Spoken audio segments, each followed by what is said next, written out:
안녕하십니까. 안녕하십니까.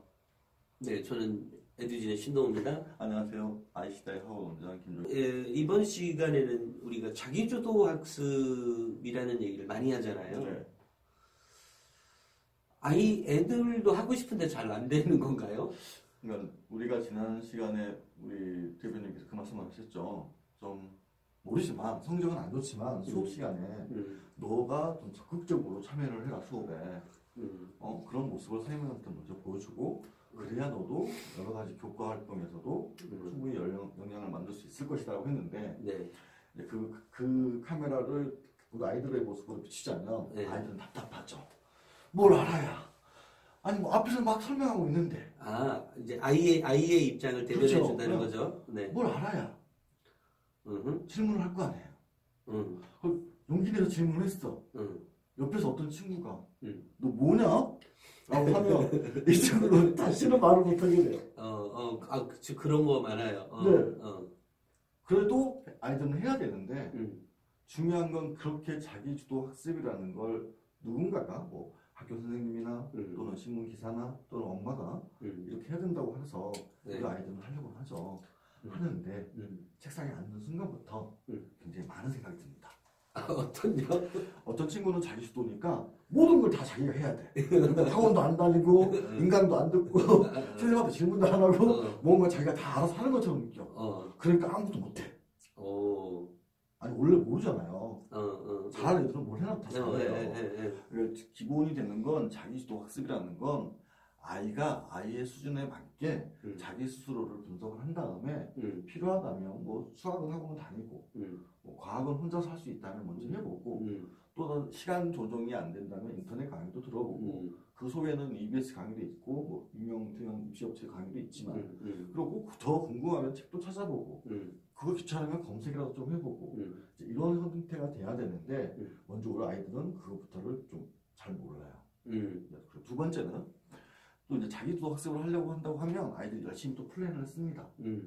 그러니까 저 같은 경우에도 뭐 아침 일찍 쓰거나 아니면 밤 늦게 한번 써보라고 하는데 쓰라고 하면 대부분 친구들이 자 국어 아침 10시부터 일단 똑같죠. 방학 시간표처럼 10시부터 2시까지 국어 2시부터 뭐까지 뭐 저는 그거 보면 숨이 안 쉬어져요. 왜요? 언제 놀아요? 밥도 안 먹어요. 애들. 시간표상에는. 시간표상에는. 자 그러고 그걸 하면 내가 보는 사람도 지친다 아이도 지치죠. 그런데 중요한 건 앞에 시간이라도 써놓은 아이들은 괜찮은데 시간도 안 써놓은 친구들도 있어요. 그건 뭐냐면 그냥 적어놔요. 밀리잖아요. 다음날 또 적어요. 밀리잖아요. 다음날 또 적어요. 그러니까 자기주도 학습도 안 돼.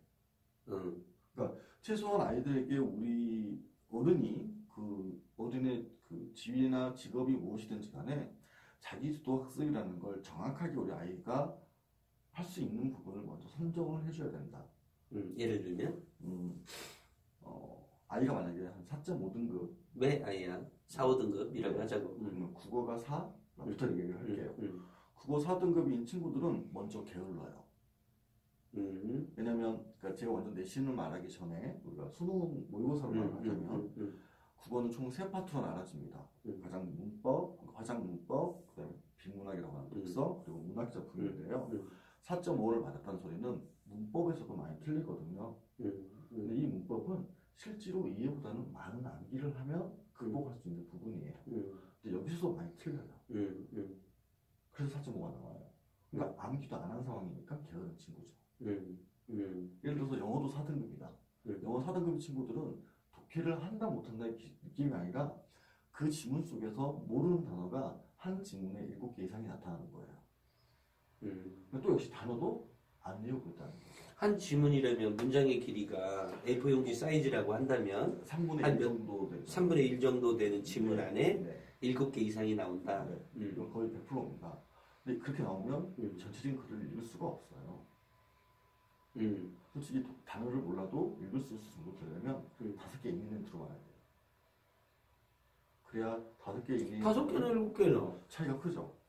그래? 네, 차이가 생각보다 큽니다. 저도 되게 혼란스러웠거든요. 도대체 왜 이게 큰가 봤더니 영어도 말이잖아요. 그러니까 비슷한 말이 반복돼요.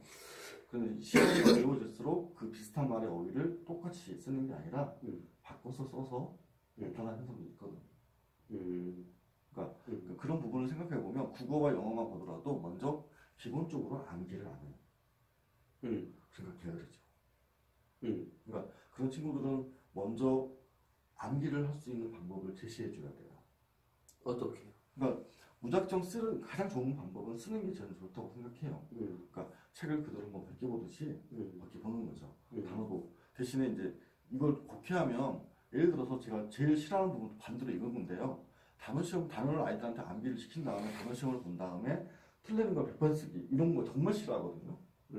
대신에 충분히 아이가 암기할 수 있을 정도로 쓰기 연습을 계속 쓰면 아이 입장에서는 처음에 좀 답답하더라도 하나씩 끼워쳐 나갈 수가 있어요. 공감이 돼요.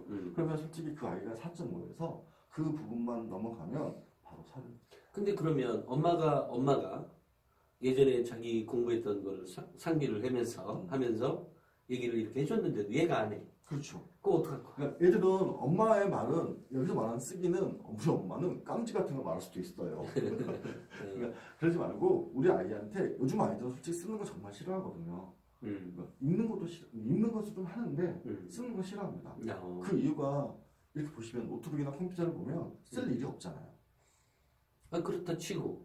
그러니까 읽는 걸 시키지 말고 쓰기를 시키시되 이 쓰기는 정자를 쓰기를 시키시다 보면 가능해요. 대신에 깜지처럼 계속 뭔가 써야 된다고 생각하면 아이들은 압박이 없을 수밖에 없어요. 그러니까 먼저 아이에게 충분히 설명을 해야죠. 공부는 모든 게 다 똑같지만 우리가 갖고 있는 감각을 다 이용하는 게 좋다. 되도록이면 눈으로 읽었지, 그러면 살짝 말로 해보고, 그러면 써보고. 최소한 3가지는 사용할 수 있는 거잖아요.